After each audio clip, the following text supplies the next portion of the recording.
축산, 검협전.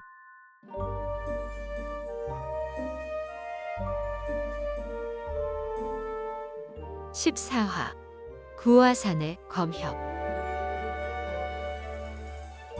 백협이 구화산에서 흉승을 내쫓고 여몽약이 쇠운동에서 벗을 사기네.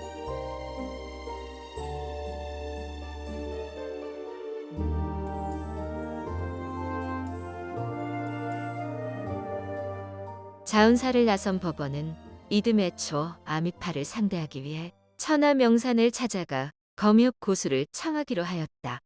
어디로 갈까 생각하다가 먼저 사자천왕 용화와 자명가람 내음이 귀거하는 구화산 정상의 귀원사로 향했다. 검광이 매우 빨라 이틀 만에 구화산 자락에 도착했다. 이곳에서 검광을 거두고 걸어서 올라갔다. 구화산 정상은 지장보살 육신탑이 있고 산세가 웅장해 경치가 빼어났지만 겨울인데다 마음이 급해 둘러볼 여유가 없었다. 한참 걷는데 웬 여인과 남자아이의 웃음소리가 들렸다. 날도 춥고 칼바람이 부는데 어찌 아이를 데리고 나왔을꼬? 웃음소리를 따라 숲으로 들어갔다. 온 숲에 석양이 내려앉아 눈부신 붉은 빛이 비추는데 사람 그림자는 보이지 않았다. 이상하다 싶던 차에 남자아이 목소리가 들렸다. 누나, 저기 손사형이 온다. 근데 괴물같이 생긴 땡중도 있어. 뭘 저렇게 두리번거리지? 누나가 가서 손사형 좀 불러와. 저 땡중이 귀찮게 하기 전에. 소리 나는 쪽을 샅샅이 뒤졌지만 개미 새끼 한 마리 없었다. 요괴가 아니면 필시 고수의 장난일 터였다. 이때 저 멀리 높은 산에서 허연 물체가 나타났다. 봉우리를 훌쩍훌쩍 뛰어넘으며 이쪽으로 날아왔다. 누나, 얼른 가서 손사형 좀 데려오라니까? 저 땡중 속이 아주 시커먼 것 같아. 이 녀석 왜 이렇게 짓궂게 굴어? 저 화상이 아무리 간이 큰들 감히 구화산에서 함부로 행동하겠니? 이만큼 눈치를 주었으니 금방 도망가겠지. 더 이상 신경 쓸 것 없어. 법원은 들을수록 모욕적이라 분노가 치밀었지만 어디에 있는지 찾을 수도 손을 쓸 수도 없었다. 일단 화를 누르고 상황을 지켜보았다. 이때 18쯤 된 흰옷 입은 청년이 눈앞에 나타났다. 법원은 청년이 목소리의 주인공들과 한패라고 판단해 일단 방심하게 만들고 독수를 날리기로 했다. 조용히 숲을 나가는 척 하다가 불시에 돌아서서 재빨리 뒤통수를 쳐 붉은 검광 수십 줄기를 날렸다. 법원의 검광은 번개보다 빨랐다. 상대가 검광에 갇히는 순간 숨통을 끊어버릴 생각이었다. 이렇게 악랄한 생각으로 검광을 조정하며 숲의 동태를 살피는데 청년이 아무 일 없는 듯 태연하게 서 있다가 순식간에 자취를 감추었다. 민첩한 녀석이군. 하지만 검광으로 수십 장을 에워쌌으니 웬만한 경공술로는 어림없을 것이다. 그런데 이상했다. 검광이 무언가에 가로막혔는지 앞으로 나가지를 않았다. 이야, 녹이 충천한 법원이 더 강한 힘을 불어넣자 붉은 검광이 춤을 추듯 석양에 물든 숲을 겹겹이 에워쌌다. 검광이 지나간 자리에 나뭇가지와 나뭇잎이 비오듯 우수수 떨어지고 아름드리 나무마저 우질끔 부러졌다. 그런데 중심에서 사방일장 범위 안으로는 들어가지 못하고 계속 부딪혀 돌아왔다. 도관에 든 쥐가 분명한데 더 이상 손 쓸 방법이 없었다. 숲속에 숨은 사람들이 낄낄거리며 신나게 웃고 떠들었다. 사제, 이렇게 일을 벌여서 어쩌려고 그래? 지금 어머니도 안 계신데 정말 어쩌면 좋을지 모르겠다. 사저, 제발 사저가 나서줘요. 저 악랄한 땡중이 다짜고짜 독수를 썼잖아요. 괘씸한 놈. 사저가 구해주지 않았으면 꼼짝없이 당할 뻔했어요. 저런 놈을 그냥 보고만 있을 거예요? 여인이 다시 한마디 하려는데 남자아이가 불쑥 끼어들었다. 사형, 그만해요. 우리 누나 자꾸 추켜 세우면 점점 콧대만 높아진다고요. 그냥 다 같이 나가지 말고 저 땡중 놈이 어떻게 노는지 구경이나 해요. 아, 어머니한테 혼나지만 않으면 내가 나가서 상대할 텐데. 여인이 콧방귀를 낀 후로 세 사람의 대화가 잠시 끊겼다. 법원은 바로 옆에 있는 것처럼 또렷하게 들리는 목소리에서 신묘한 기운을 느꼈다. 자신을 무시하고 대수롭지 않게 여기는 모양새가 결코 만만한 상대가 아닌 것 같았다. 한데 아무리 생각해도 모를 일이었다. 지난 수십 년 동안 아미파에서 대단한 인물이 나왔다는 말을 들은 적이 없는데 나이도 어린 녀석들의 기량이 이토록 대단하다니.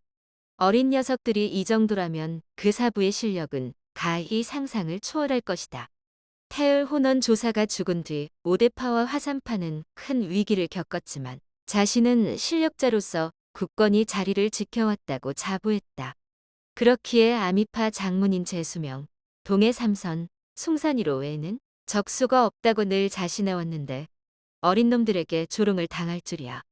대결은커녕 적의 그림자도 찾지 못하고 있지 않은가?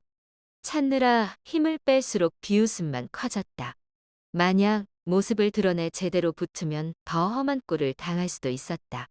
그렇다고 이대로 돌아서면 상대가 누군지도 모른 채 온종일 진땀만 뺀 꼴이니 두고두고 웃음거리가 되지 않겠는가? 상상만 해도 수치스럽고 분했다. 일단 정체라도 확인할 요량으로 상대를 자극해 보기로 했다. 이 어린 놈들아, 배짱 있거든 당장 나오거라. 얘까지 젖비린 내가 나는 것을 보니 무서운 것이로구나. 이 금신나 한께서 특별히 자비를 베풀어 목숨만은 살려줄 터이니 너무 걱정 말거라. 하지만 계속 장안법으로 꾀를 부리면 통째로 다 구워 삶아버릴 테다. 그제야 다시 남자아이 목소리가 들렸다. 크크, 저 땡중에 똥줄이 타나봐. 누나, 저렇게 대놓고 설치는데 그냥 내버려 둘 거야? 나 배고파. 얼른 해치우고 밥 먹으러 가자. 네가 한 짓이니 난 모르겠다. 치사해. 그런다고 내가 매달릴 줄 알아? 내가 직접 본때를 보여주지. 법원은 상대가 곧 나타나는 줄 알고 조금 더 검광에 집중하며 눈을 크게 뜨고 기다렸다. 그러나 아무리 기다려도 움직임이 없었다. 답답해하던 차에 다시 여인 목소리가 들렸다. 한심한 땡중 같으니라고. 흉악한 눈깔로 어딜 째려보는 것이냐? 눈앞이 번쩍하더니 젊은 남녀가 나타났다. 흰 옷차림의 청년과 자색옷에 보검을 찬 스물 남짓한 절세 미녀였다. 적이 갑자기 나타나 크게 당황한 법원은 줄기차게 내뿜던 검광을 급히 거두었다. 진정하시지. 그 하찮은 목숨 살려는 줄 터이니. 여인이 대수롭지 않은 듯 차분하고 평온하게 앵두 같은 입술을 달싹거리니 법원은 갑자기 꿀먹은 벙어리가 되었다. 여인이 이번에는 호되게 꾸짖었다. 이 흉악한 중놈. 각자 갈 길 가고 할 말 하는데 연유 없이 사람을 해치려는 건 무슨 심보인가? 상대가 녹록치 않음을 직감한 법원은 적당히 둘러대고 자리를 뗄 생각이었다. 뭔가 오해한 모양이요. 친구를 만나러 가는 길이었는데 숲에서 목소리만 들리고 모습이 보이지 않으니 요괴인가 싶어 검광을 쏘아 동정을 살폈을 뿐 사람을 다치게 할 뜻은 없었어.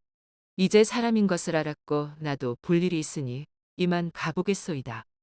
법원이 바로 돌아서는데 갑자기 우레 같은 소리와 함께 대각선 방향에서 금환이 날아왔다. 위험을 감지하고 막으려 했으나 이미 늦어 급히 고개를 젖히는 순간 금구슬이 왼쪽 어깨를 강타했다.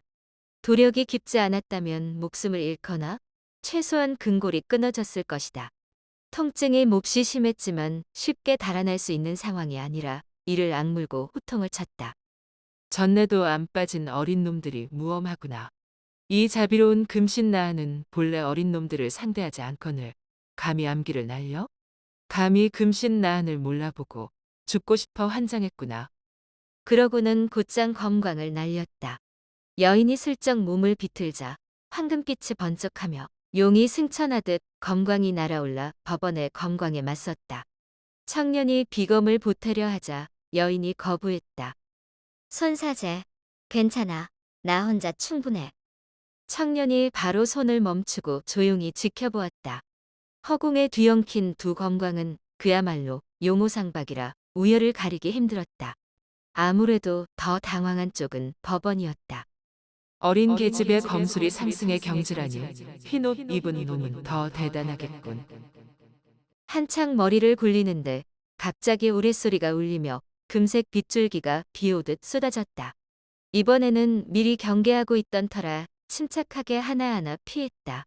그만은 바로 거둬들여야 다시 쏠 수 있기 때문에 법원은 놓치지 않고 거두어들이는 방향을 확인했다. 놀랍게도 아찔한 절벽에 서 있는 사람은 기껏해야 10서너 살 먹은 소년이었다.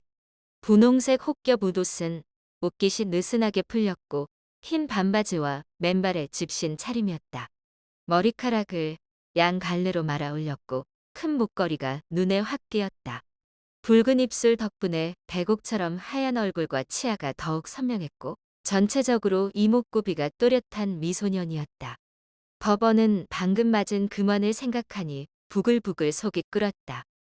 고얀 놈, 가만 안 두겠어. 혼쭐을 내주지. 법원이 날린 붉은 검광이 소년을 향해 날아갔다. 워낙 불시에 일어난 일이라 미처 손쓸 틈이 없었던 여인이 다급하게 소리쳤다. 금선아, 조심해.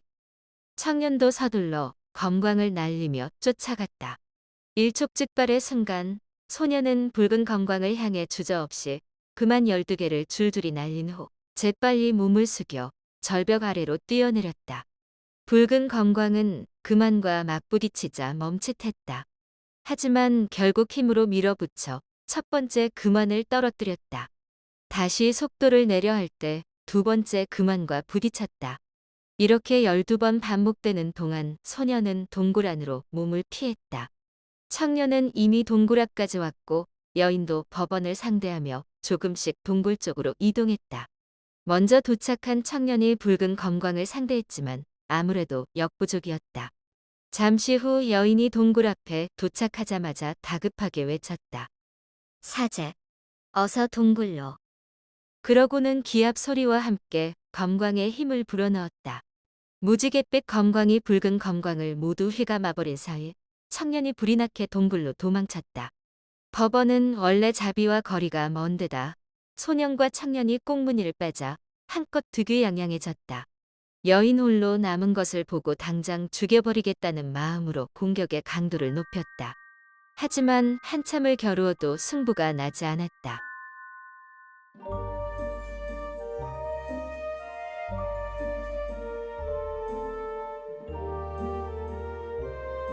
다음 화에서 이어집니다. 더 좋은 콘텐츠를 제작하기 위하여 구독과 좋아요, 알림 설정 부탁드려요.